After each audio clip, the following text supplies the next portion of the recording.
I can't help but notice that a lot lately, people are talking about the Super Bowl champion Chiefs and praising them and talking about how they can't wait for their season. They're going to come in and they're going to do this and they're going to be so awesome.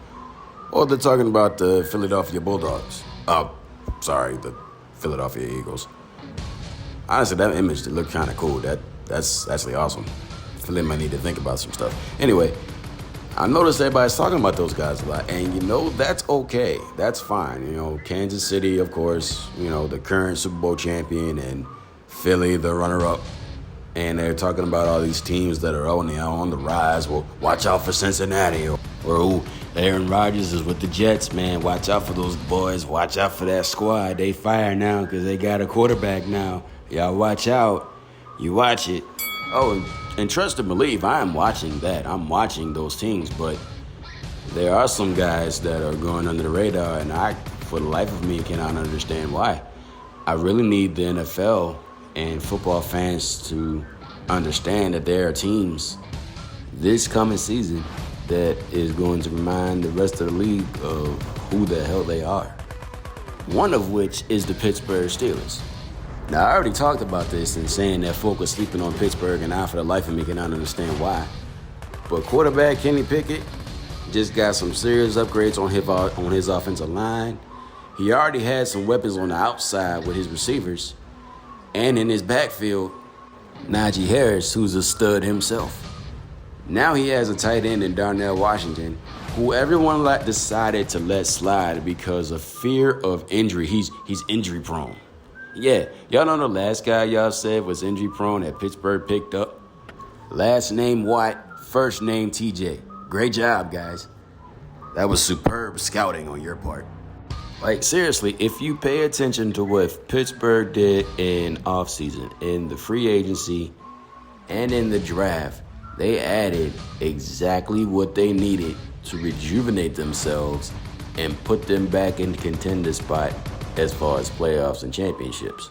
Mike Tomlin didn't have a lot to work with, but those boys were still playing like a playoff team.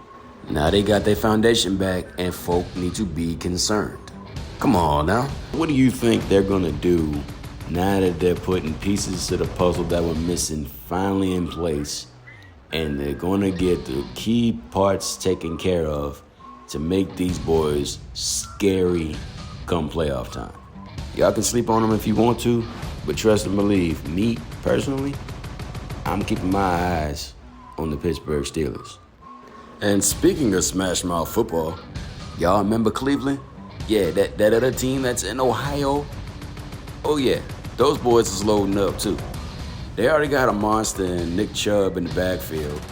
And Deshaun Watson, yeah, he's actually allowed to practice with the team throughout this OTA situation. So he's learning the plays, he's learning his players, he's learning his receivers and all that. It's getting more adjusted with that.